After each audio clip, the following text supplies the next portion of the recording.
Hey, Swami Manamurti Saraswati here. So this morning I'd like to just do a bit of a narration of my early years of yoga and who it was that influenced me in that time up till I met my guru or 1998.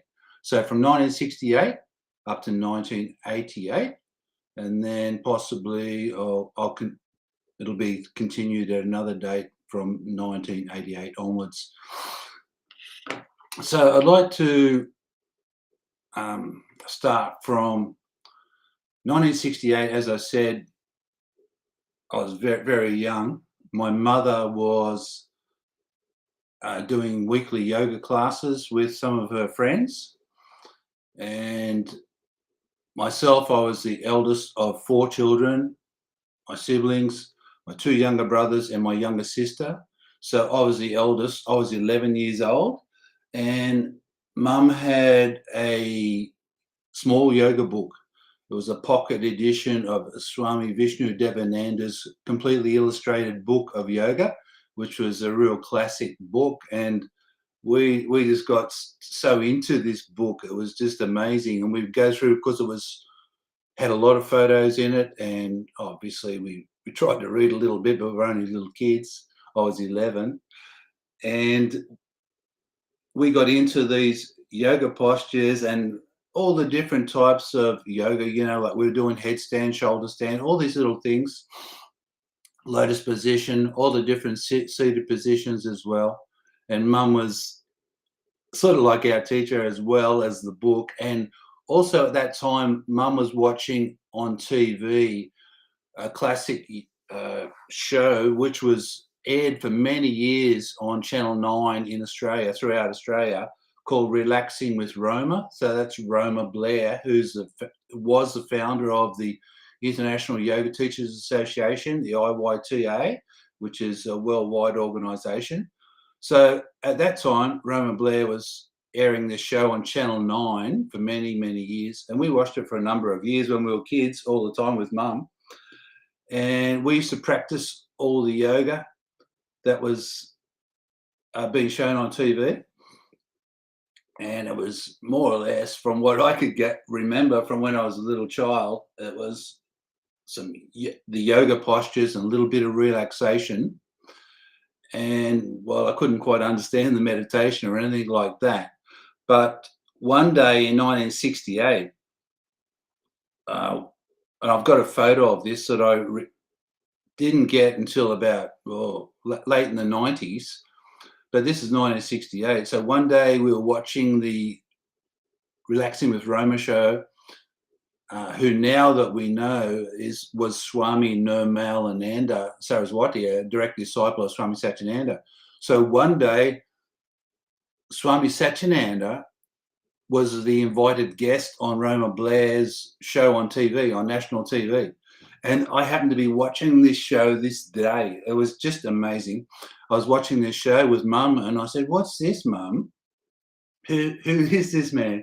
And he had long orange robes or Guru robes, sitting on the stage, and it was really interesting. But it really stuck in my mind that yoga was a little bit more than just these exercises. So I won't go on any more about that, but this was when I first saw my guru in 1968.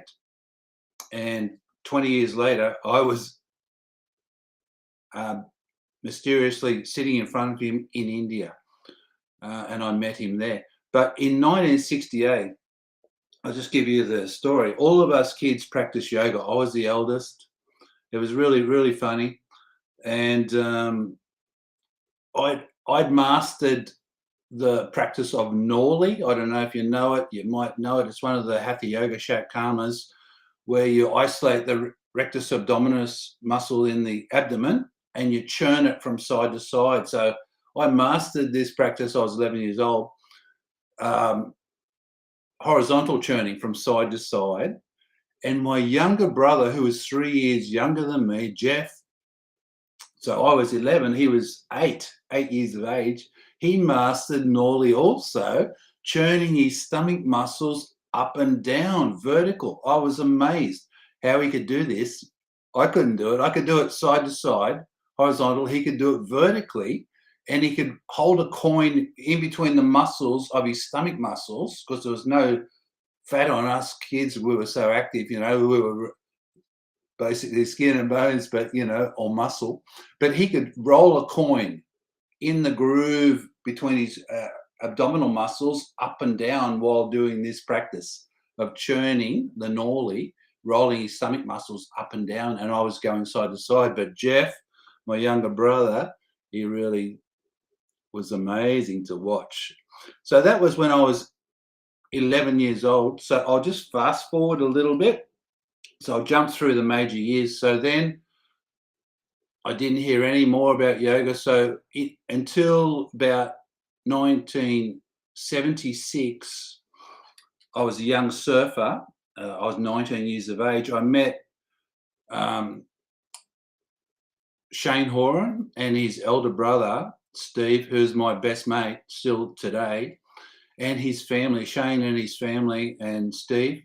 They were living at North Bondi, and this is before they moved to Lamrock Avenue down at South Bondi, or near South Bondi, really close to the beach. And around that time,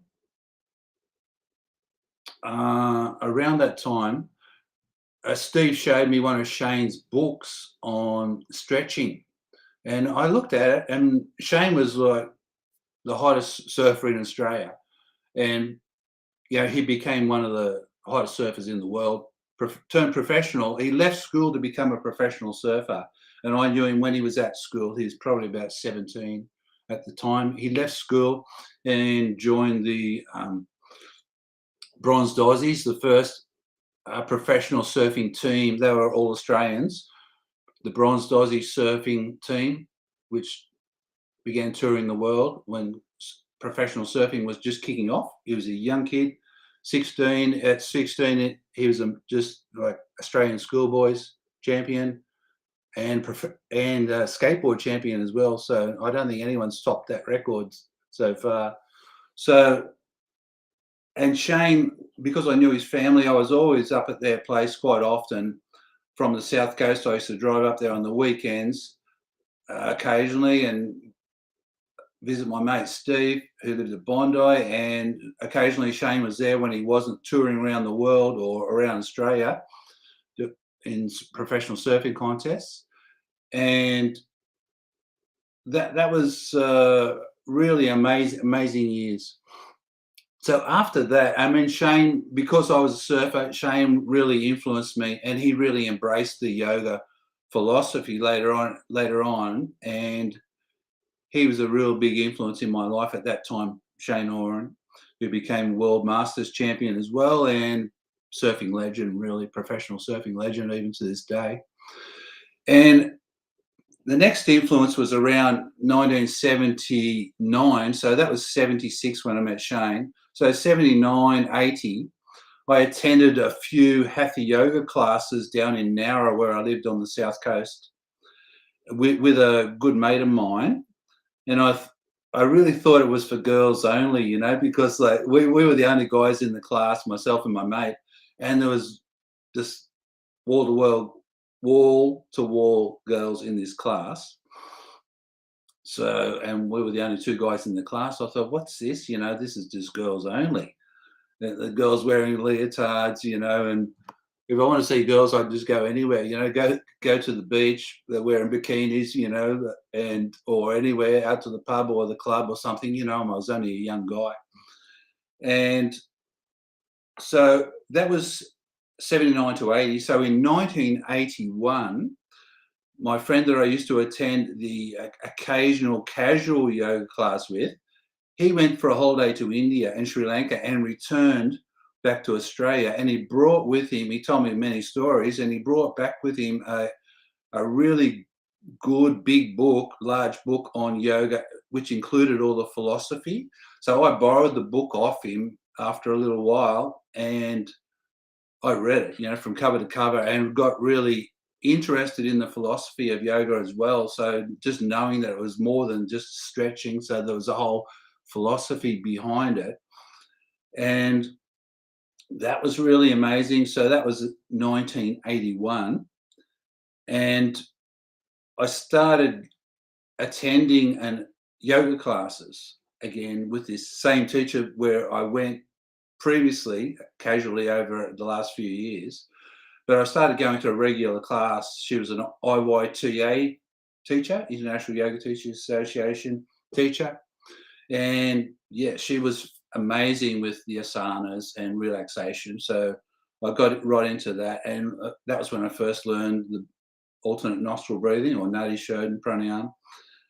And I really got into the yoga and started practicing at home every day, as well as going to a yoga class once a week with the teacher.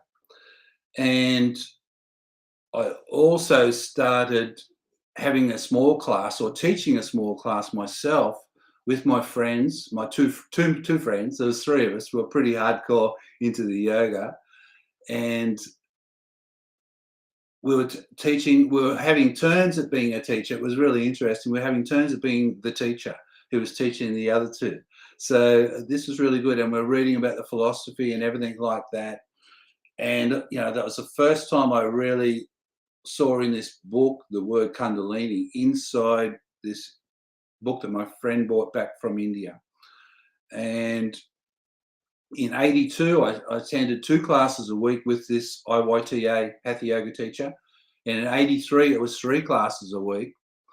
And my fiance at the time thought, well, he must be going a bit crazy. He's going to all these yoga classes. He must have some girlfriends there or something, you know.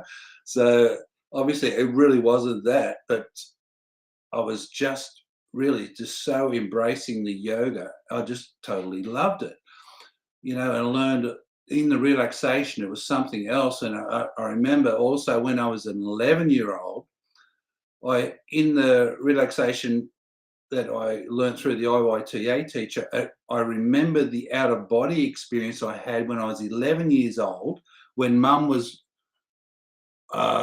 doing this yoga class, and we were watching this show on TV all the time, Relaxing with Roma. I had an out-of-body experience then, which was a genuine astral experience out of my body, where in the middle of the night, I heard my brothers, 2 younger brothers, creeping into my bedroom, and I came out of my body and floated up to the ceiling, and I was looking down at them from the corner of the ceiling, somewhere up above, and I could see my body down there laying in bed, and they're sneaking around my room. It was really funny. They were sneaking around my room, and I could hear them talking. So this was a real genuine out-of-body experience that I remembered many years later when I was taught Yoga Nidra in probably about 82, 83. So up until 83, I was doing 3 classes a week with my teacher and totally getting into it. In 84, I went to an IYTA teachers retreat weekend with my teacher.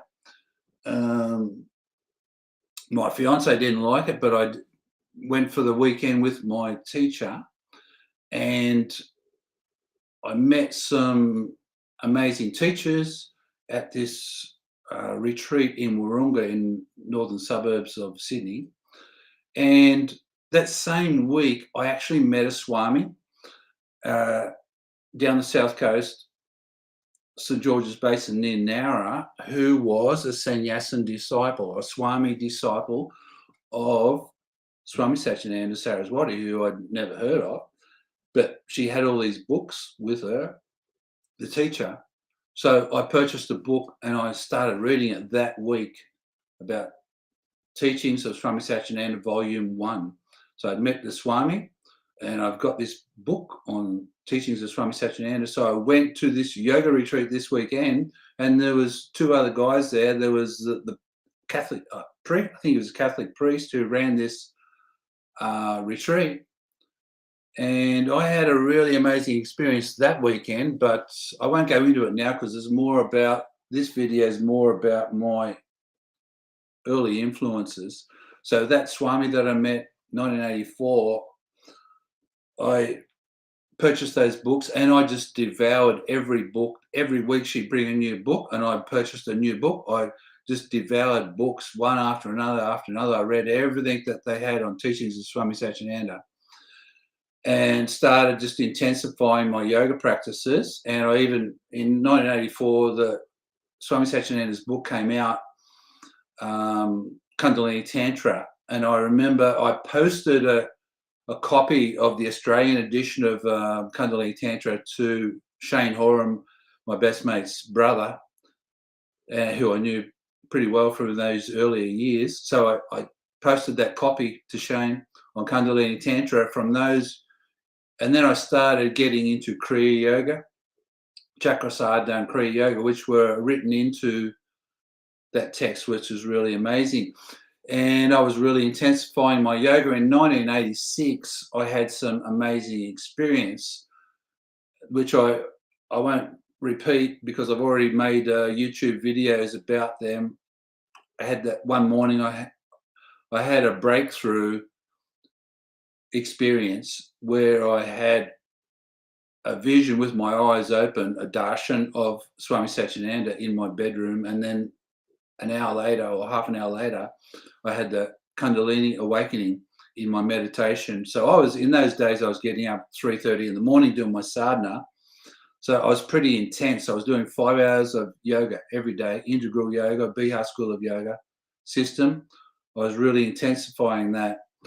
So also that something I haven't previously mentioned, in 1986, I started teaching yoga. I was age 29. And my teacher at that time was Swami Siddhamurti Saraswati, another Swami from the Wollongong ashram. They had a small ashram in Wollongong. Swami Siddhamurti used to travel down to teach his class down the south coast. And she asked me to take over the class. I had had this awakening and she knew about it. And I think they were winding back their classes and she asked me to take over this class. I was really petrified. I was so scared. And I was age 29, only very young, and I didn't know anything about teaching yoga and had not done any teacher training or anything like that. I was just full on into yoga. That's all I knew. My own sadhana, and I was really full on into it and I absolutely loved it. So I started teaching this class. It was full, packed to the rafters, 30 odd people in this class, and the class was really full on. I didn't know about it going easy. So it was just really great. And I loved it. Really, it was just such an amazing time. And I did that class. I taught that class, only one class a week, but I got more into it to become a better teacher. I learned more and more, read more and more. And in 1988, because I'd had this Kundalini experience and it was ongoing, I was having a lot of experiences, not that one experience in 86. I had some amazing experiences in 86, at least 3 or 4 major experiences, and they were really intensifying. In 1988, I'd saved up enough money, like I wasn't wealthy or anything like that. I was a really hard worker, just saved up as much money as I could and left to go to India. And this was in April 1988, left to go to India to meet Swami Satyananda, who I hoped and prayed, as Swami Satyananda there in that photo, who I hoped and prayed was still at Bihar School of Yoga, and he'd see me. So I went there and I took along with me a friend of mine, a young friend of mine who was only 21. So I was 31, and my friend who wanted to go with me, I couldn't stop him. He was only 21. So I took him with me. We went to India, met Swami Satyananda, and that was really totally amazing experience. Swamiji was living on top floor of Ganga Darshan, which is a 7-story building. And I was there for a month, but Swamiji was living virtually in seclusion. I didn't know anything about Swamiji, why he was living up there in seclusion, but he was living up there. But I used to go for satsang as often as I could, and many times he would call me to come up and see him. And I had many personal meetings with Swamiji, face-to-face, one-to-one, or one-to-two with my friend, but it was one-to-one many times, and he told me many things. And I won't talk too much about that in this video, but that was just an amazing time. And when I left India and returned back home, about 6 weeks later, I actually separated from my wife. So I was married at 24, which was very young. I was 31, just came back from India, which was the highlight of my spiritual journey so far. And to my shock, my wife wanted to divorce me because I'd gone crazy or something and gone to India to find my guru and all that. So that was really devastating. And I had 2 young children at that stage. So it was really something I won't get into in this video, but I'm going to continue this later on from 88 onwards.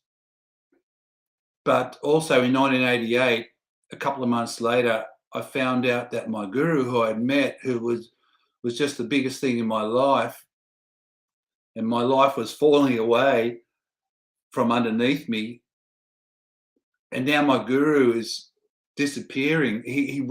Swami Satyananda walked out of the Bihar School of Yoga, never to return, gave the keys to the ashram to Swami Niranjan, and disappeared, wandering around India. Nobody knew where he was. Nobody in Australia knew where he was unless you were in India at the ashram. You wouldn't have any inkling of where he was. So Swami Satyananda, after renouncing Gurudom, Swami Satyananda left Bihar School of Yoga, went walking as a mendicant or a sadhu around the